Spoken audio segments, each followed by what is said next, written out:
Hey everybody, and welcome to another episode of Time, Talent, Treasure Radio. I'm your host, Jared Sebesta of Taatjes Financial Group, where we build purposeful retirement plans. At Taatjes Financial Group, we believe retirement planning is so much more than just preparing financially. Our goal is to help retirees and pre-retirees steward their time, talent, and treasure. We have the tools and proven process to make sure your retirement plan delivers the greatest purpose, impact, and legacy. If you need help building a purposeful retirement plan specific for your life and your retirement, give us a call. Our number is 222-4236. You can request a meeting online at taatjesfinancial.com. And if you are in the neighborhood, just stop by our office. We're located on 19th Avenue Southwest in Wilmer, building purposeful retirement plans. Well, thanks for joining us today. Before we get started, just a reminder, we've got our next online seminar coming up on Wednesday, June 28th, and it is called The Top 3 Retirement Lies, What They Are, and How to Avoid Them.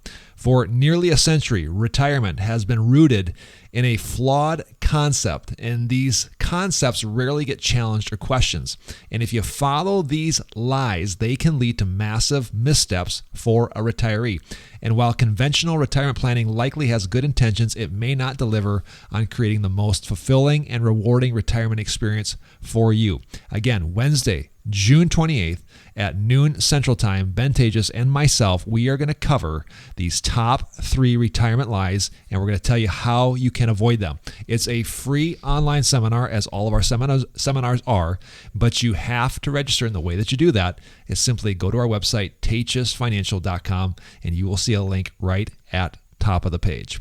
Ben Taatjes joins me on the show here today, and this is going to be another fun event. We'll just talk about this briefly here before we get into the meat of today's show, but another event coming up that, we're going to talk a little bit about the financial, but it's a little bit more on the life side aspect of retirement.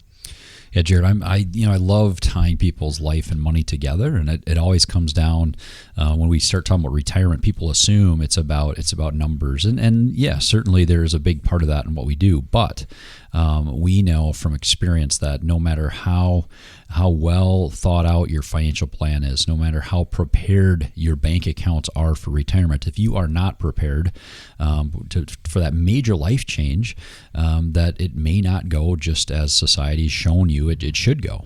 Yeah, and I think finances can actually, I don't want to say get in the way, but again, as retirement planners, we help people, build a nest egg. But sometimes, and I don't want to give away too much foreshadowing of what's coming up in the seminar later this month, but sometimes that money can actually get in the way. It kind of gets too much in the head of a retiree and can really get them off track more on a mental and a mindset focus. Yeah, we call that simply a money disorder, where people begin to think about money more than they should. And it's a disorder because a professional will look at this, a financial professional will look at this from the outside and say, well, you shouldn't be worried about that. You shouldn't be thinking about it as much, because I can see that you are prepared for X number of years of life ahead of you. So you've planned well, and you shouldn't be worried about, but yet you are. So right. That's where I call it, this money disorder, where people tend to spend too much of their mental real estate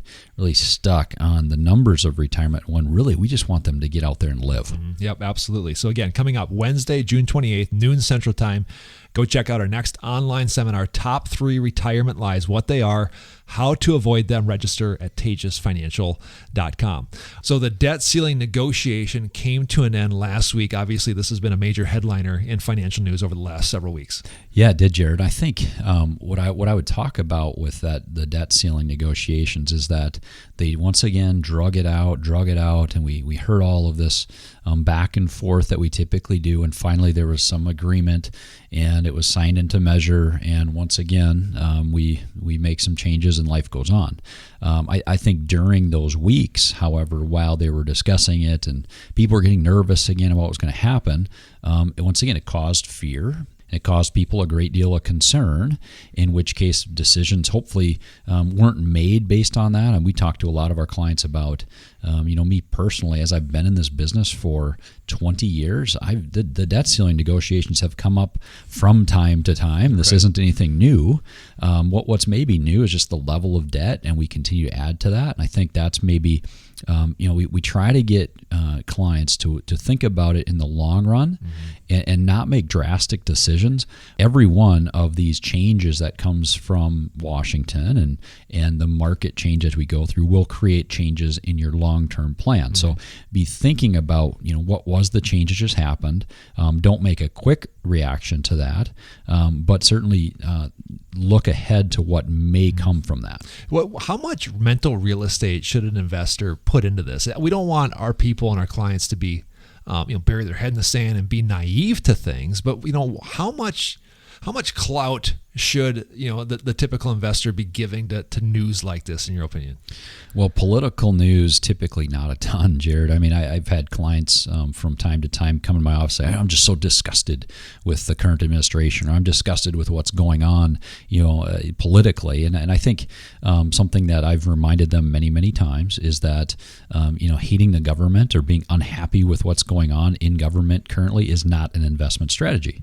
So remembering that is that you can be disgusted with what's going on, and you can have concern over the spending. You can have concern over different things in politics, but it is not investment strategy. So I don't personally think that many clients should spend a ton of time worrying and thinking about that. They've got better things to do. Right. Yeah, exactly. Talk about, kind of the response of the market since the negotiations have come to an end, and maybe kind of your viewpoint on where some of those gains came from.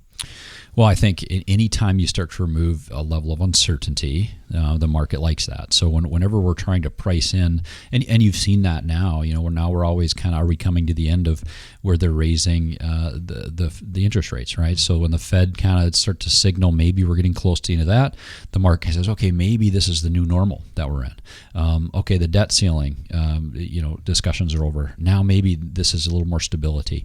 So the markets always tend to have throughout history different events that cause concern. So whether it be political events, wars, changing of interest rates, different economic factors, everything kind of boils out into what the markets are doing. And if there's more less uncertainty out there, right, and more stability, the market tends to like that. All right. So all things considered, what should, again, maybe the typical investor do with respect to some of the news that came out and the end of this negotiation? Yeah, again, I don't want to make knee-jerk reactions during those negotiations. The markets are up and down, but now that they've passed, and once again, we're looking ahead to, again, a big debt, a big amount of debt that our country has. So how do we really make changes to that? As well, number one, be very conscious of that taxes are likely going to go up down the road. We are still in a historically low tax rate. Our tax brackets are large right now, and the rates are relatively low.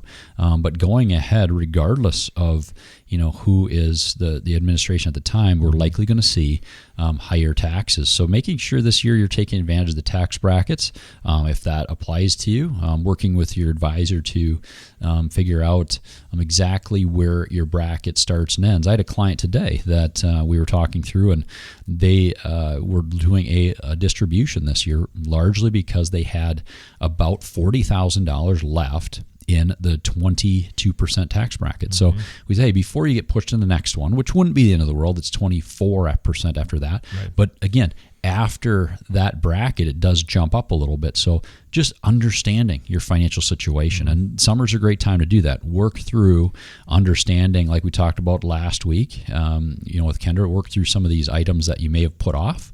And then also just get a full understanding of your tax bracket long term, where you think the rates are going, and then make adjustments from there. All right. Thanks so much, Ben. Well, are you ready to begin building a purposeful retirement plan that will best steward your time, your talent, and your treasure? If so, we can help.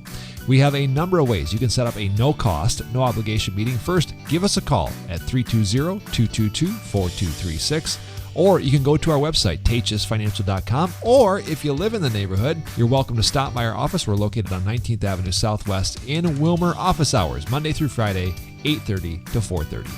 I'm Jared Sebesta, joining you on this episode of Time, Talent, Treasure Radio. Thanks for listening. We'll see you next time.